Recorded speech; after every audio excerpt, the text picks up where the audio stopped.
Friends, ఇది వచ్చేప్పటికే Poco F series లో మరొక సరికొత్త mobile phone Poco F7 Pro. మొన్న 24th అఫీషియల్ గా మన ఇండియాలో దీన్ని అయితే లాంచ్ చేయడం జరిగింది. అండ్ దీనికి సంబంధించినటువంటి మొట్టమొదటి సేల్ జూలై 1వ తారీఖు నుంచి మనకి అవైలబుల్ లో ఫ్లిప్కార్ట్ లో రానుంది. సో దీంట్లో మీకు రెండు వేరియంట్స్ ఉంటాయి. ఒకటి వచ్చేటప్పటికే 12+256GB, మరొకటి వచ్చేటప్పటికే 12+512GB. 12+256GB లాంచ్ చేసిన ప్రైస్ సుమారుగా 32,000 రూపాయలు. సో 2,000 రూపాయల కార్డ్ డిస్కౌంట్స్ తో మనకి ఇది 30,000 రూపాయలకి బేస్ వేరియంట్ అంటే 12+256GB వేరియంట్ రావడం జరుగుతుంది. అలాగే 31,999 కి కార్డ్ ఆఫర్స్ తో కలిపి మీకు high end variant 12+256GB variant రావడం జరుగుతుంది. సో ఆ బడ్జెట్ సెగ్మెంట్ లో ఇది best value for money product అయ్యేటువంటి అవకాశం ఉందా?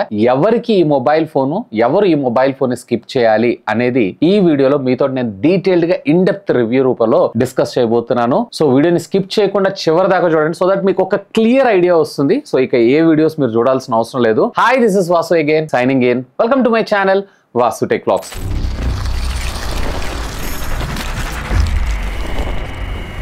సో మొదటి ప్రో వచ్చేటప్పటికే ఖచ్చితంగా ఈ బడ్జెట్ సెగ్మెంట్ లో ముఖ్యంగా రఫ్ అండ్ టఫ్ గా మొబైల్ ఫోన్ వాడాలనుకుంటున్నారు అన్నట్లయితే డిజైన్ ఎస్థెటిక్స్ లో కావచ్చు, బిల్డ్ క్వాలిటీలో కావచ్చు, దిస్ ఈస్ పర్ఫెక్ట్ అని నేను చెప్తాను. సో ఫస్ట్ డిజైన్ గురించి మాట్లాడుకుందాం. సో బేసిక్ గా దీంట్లో మీకు 3 కలర్స్ ఉంటాయి, బ్లాక్, సిల్వర్, మరొకటి వచ్చేటప్పటికే డ్యూయల్ టోన్ లాగా మనకు వచ్చినటువంటి డిజైన్. ముఖ్యంగా డిజైన్ చాలా బాగా నచ్చింది. బ్యాక్ సైడ్ క్వాల్కమ్ కి సంబంధించినటువంటి లోగోతో, అలాగే వర్టికల్ లైన్స్ తోటి, అండ్ ఇది లిమిటెడ్ ఎడిషన్ అనేటువంటి బ్రాండింగ్ తో మనకి ఇక్కడ రావడం జరిగింది. అండ్ పోకో బ్రాండింగ్ కూడా మనకి ఈసారి వీళ్ళు స్లాంట్ గా తీసుకొచ్చారు, విచ్ ఇస్ చూడటానికి అంటే నార్మల్ గా ఈ బడ్జెట్ సెగ్మెంట్ లో ఉన్నటువంటి అన్ని మొబైల్ ఫోన్స్ కి ఇది కొంచెం యూనిక్ గా కనపడుతూ ఉంటుంది. అండ్ ఇంతే కాదండి, సైడ్ బాడీ అంతా కూడా మనకి అల్యూమినియం బాడీతో రావడం జరుగుతుంది. ఫ్రంట్ కూడా వీళ్ళు కార్నింగ్ గొరిల్లా గ్లాస్ 7 ఇచ్చారు. సో కింద పడ్డా కానీ ఇది డ్యామేజ్ అయ్యేటువంటి అవకాశాలు, టేబుల్ పగులుతుందా కానీ ఇది డ్యామేజ్ అయ్యేటువంటి అవకాశాలు అయితే చాలా తక్కువ. ఇంతే కాదండి, దీంట్లో మనకి IP6869 రేటింగ్ కూడా ఉంది. లైక్ స్విగ్గీ, జొమాటో, లేదంటే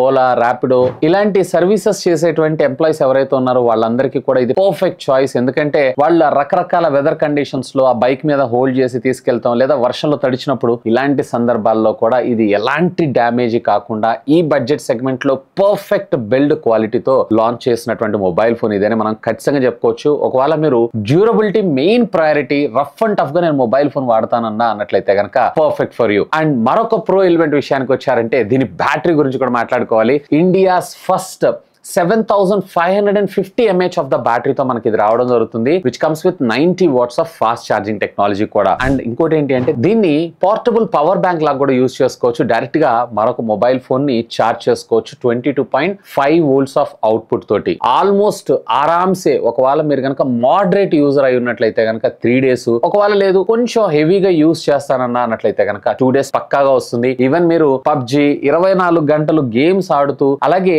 5G నెట్వర్క్ తోటి మీరు డేటాను యాక్సెస్ చేస్తున్నారు అన్నట్లయితే ఆల్మోస్ట్ 1 day పక్కాగా రావడం జరుగుతుంది. అండ్ స్క్రీన్ ఆన్ టైం కూడా రెగ్యులర్ దానికన్నా కానీ ఇది కొంచెం ఎక్కువగానే రావడం ఇది జరుగుతుంది. సో బ్యాటరీ బ్యాకప్ కూడా మెయిన్ ప్రయారిటీ అయి ఉన్నట్లయితే కనుక ఖచ్చితంగా దీనిపైన లుక్ చేయొచ్చు. సో అంతా బానే ఉంది, కానీ నాకు దీంట్లో వైర్లెస్ ఛార్జింగ్ ఒకటి దీనిలో వేసేసారంటే కనుక పర్ఫెక్ట్ అయ్యేదని నా అభిప్రాయం. ఎందుకంటే తక్కువేం కాదు, 30,000 రూపాయలు పెడుతున్నారు కాబట్టి ఇవాళ రేపు వైర్లెస్ కార్స్ లో కావచ్చు, లేదా చార్జర్స్ కూడా మనకు వచ్చేసినాయి కాబట్టి తీసుకొచ్చుంటే ఇంకా బాగుండేదని నా అభిప్రాయం. But anyway, long lasting battery కోసం ఒక మొబైల్ ఫోన్ చూస్తున్నారు అన్నట్లయితే యాజ్ ఆఫ్ నో ఇండియాలో ఇదే హైయెస్ట్ బ్యాటరీ ఎంఏహెచ్ తో వచ్చినటువంటి మొబైల్ ఫోన్. ఇక మరొక ప్రో ఎలిమెంట్ విషయానికి వచ్చారంటే ఖచ్చితంగా దీని డిస్ప్లే గురించి మాట్లాడుకోవాలి. ఇందులో మీకు మ్యాసివ్ 6.82 inches కి సంబంధించినటువంటి డిస్ప్లేని యూజ్ చేశారు. సెంటర్ పంచోల్ కట్అవుట్ తో రావడం జరుగుతుంది. And 1.5K resolution, 128 screen refresh rate తో పాటు 447 PPI తో మనకు రావడం జరుగుతుంది. ఈవెన్ దీని టచ్ శాంపుల్ రేట్ కూడా గేమ్ ఆడుతున్నారు అన్నట్లయితే అప్ టు 480 Hz దాకా. అండ్ హై బ్రైట్నెస్ మోడ్ లో మీకు వచ్చేటప్పటికి అరౌండ్ 1700 nits దాకా, ఈవెన్ ఇది అప్ టు 3200 nits దాకా మనకు వెళ్ళడం జరుగుతుంది. HDR10+ తో పాటు మీకు డాల్బీ విజన్ సపోర్ట్ కూడా ఉంది. 68 బిలియన్ కలర్స్ ని ఇది జనరేట్ చేయడంతో పాటు DCI P3 wide colour gamut కూడా మనకి ఇది సపోర్ట్ చేయడం జరుగుతుంది. అలాగే ఫ్లిక్కర్ ఫ్రీ ఇలాంటి సర్టిఫికేషన్స్ కూడా తీసుకుంది. ముఖ్యంగా ఎక్కువగా కంటెంట్ కన్సూమ్ చేస్తుంటారు అన్నట్లయితే కనుక definitely you should have a look on that. Even YouTube లో కూడా మీరు HDR కంటెంట్ చూడొచ్చు, నెట్ఫ్లిక్స్ అలాగే అమెజాన్ ప్రైమ్ లో కూడా. అండ్ ప్యారలల్ గా మనకి డ్యూయల్ స్టీరియో స్పీకర్స్ ని ప్రొవైడ్ చేశారు.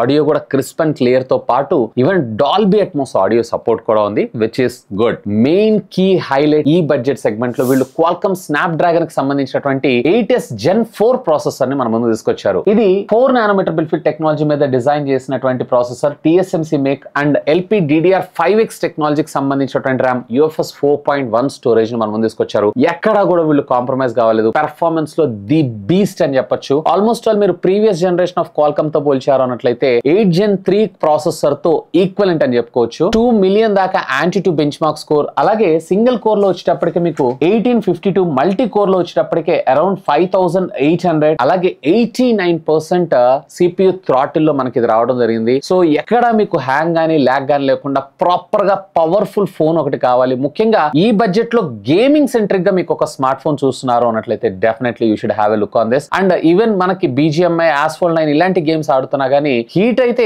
ఇనిషియల్ గా నాకు ఫోన్ వచ్చినప్పుడు అయితే అయింది. బట్ నిన్ననే వీళ్ళు ఒక అప్డేట్ అయితే రోల్అవుట్ చేశారు. సో టచ్ కి సంబంధించినటువంటి ఇష్యూస్ ని, ఆ ఓవర్ హీటింగ్ ఇష్యూస్ మొత్తాన్ని కూడా రిజాల్వ్ చేస్తూ, ఆఫ్ కోర్స్ Xiaomi ఫోన్స్ లో మనం ఇది కామన్ గా చూస్తుంటాం. పెర్ఫార్మెన్స్ వైజ్ గా మీరు ఒక మంచి స్మార్ట్ ఫోన్ చూస్తున్నారు అన్నట్లయితే కనుక have a look on this. So ఎలాంటి టాస్క్ అయినా కానీ ఇది సునాయాసంగా హ్యాండిల్ చేయగలదు. ఈవెన్ మల్టీ టాస్కింగ్ కూడా అప్ టు 25 యాప్స్ దాకా. ఈవెన్ దీంట్లో మనకి 12GB ర్యామ్ బేస్ వేరియంట్ కింద తీసుకొచ్చినా కానీ విర్చువల్ ర్యామ్ సపోర్ట్ తోటి మళ్ళీ ఎడిషనల్ గా మనము ఇంటర్నల్ స్టోరేజ్ ని ర్యామ్ లాగా కూడా యూజ్ చేసుకోవచ్చు. సో ప్రొడక్టివిటీ పర్పస్ కానీ, గేమింగ్ పర్పస్ కానీ, లేదా హెవీ యాప్స్, వీడియో ఎడిటింగ్ ఇట్లాంటివి ఏమైనా మీరు ఫోన్స్ లో ఎక్కువగా చేస్తుంటారు అన్నట్లయితే కనుక డెఫినెట్లీ పవర్ఫుల్ బీస్ట్ అని నేను చెప్తాను. ఇక కాన్స్ విషయానికి వచ్చారు అన్నట్లయితే కనుక ఫస్ట్ ఆఫ్ ఆల్ దీంట్లో ఉన్నటువంటి కెమెరా డిపార్ట్మెంట్ గురించి మనం మాట్లాడుకోవాలి. ప్రైమరీ సెన్సార్ సోనీకి సంబంధించిన IMX882 సెన్సార్ అయితే మనం తీసుకొచ్చారు. పర్వాలేదు, క్వైట్ డీసెంట్ ఫోటోగ్రాఫ్స్ అయితే ఇది క్యాప్చర్ చేస్తుంది. పోకోస్ అంటే మనం ఆల్రెడీ చూసాం, ఏదో ఎప్పుడో F1 లో చూసిన డీటెయిలింగ్ క్వాలిటీ ఏదైతే ఉందో ఆ తర్వాత నేను rest of the Poco devices వేటిలో అంత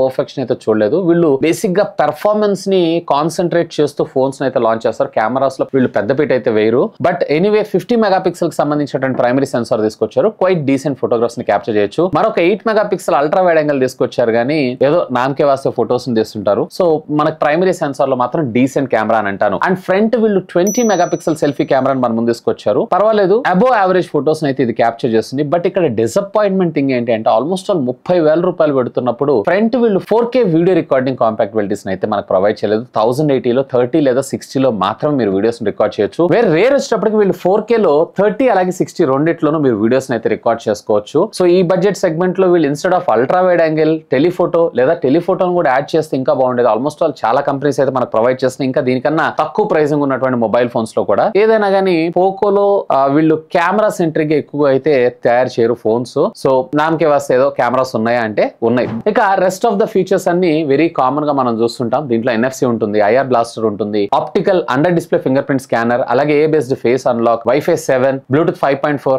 ఇలాంటివన్నీ కూడా మనం వెరీ కామన్ గా చూస్తుంటాం. సో ఓవరాల్ గా చెప్పాలి అన్నట్లయితే ఆ బడ్జెట్ సెగ్మెంట్ లో ఈ ఫోన్ ని పర్చేజ్ చేయొచ్చా అని అంటే, అండ్ బై ద వై వీళ్ళు బేస్ వేరియంట్ 12GB ఇచ్చారు, వెరీ ఇంట్రెస్టింగ్. అండ్ 256GB మాత్రమే తీసుకొచ్చారు. సో ఇక్కడ మనం కొంచెం కాంప్రమైజ్ అవ్వాలి. అండ్ దీంట్లో మనకి ఇంత బడ్జెట్ ఇచ్చినా గానీ eSIM సపోర్ట్ ఇవ్వలేదు. ఆ eSIM సపోర్ట్ ని కూడా తీసుకొచ్చుంటే ఇంకా బాగుండేదని నా అభిప్రాయం. సో ఓవరాల్ గా ఒకవేళ మీ బడ్జెట్ స్ట్రిక్ట్లీ 30,000 రూపాయలు, అందులో కూడా నాకు ఒక మంచి పవర్ఫుల్ ఫోన్, కంటెంట్ ఎక్కువగా కన్జ్యూమ్ చేస్తాను, ఆడియో ఎక్కువగా వింటాను అన్నట్లయితే గనక డెఫినెట్లీ. అండ్ దీంతో పాటు నాకు ఒక మంచి సూపర్బ్, ముఖ్యంగా చెప్పాలంటే బిల్డ్ క్వాలిటీకి సంబంధించినటువంటి ఫోన్ కావాలనుకుంటున్నారు అన్నట్లయితే గనక have a look on that. అది కూడా యూనిక్ డిజైన్ తోటి. ఎనీవే ఈ ప్రొడక్ట్ సంబంధించిన లింక్ ఈ వీడియో కింద ఉన్నటువంటి డిస్క్రిప్షన్ లో ప్రొవైడ్ చేస్తున్నా. ఒకవేళ పర్చేజ్ చేయాలనుకుంటున్నారంటే రేపు ఫస్ట్ నుంచి ఇది సేల్ లోకి రానుంది. సో పర్చేజ్ చేయొచ్చు. ఇంకా మీకు ఏమైనా డౌట్స్ ఉంటే లెట్ మీ నో, ఖచ్చితంగా కామెంట్ చేయండి. సాధ్యమైనంత వరకు వాటన్నిటికి కూడా రిప్లై ఇస్తాను. That's all for today. This is Vasu signing off. Have a great day.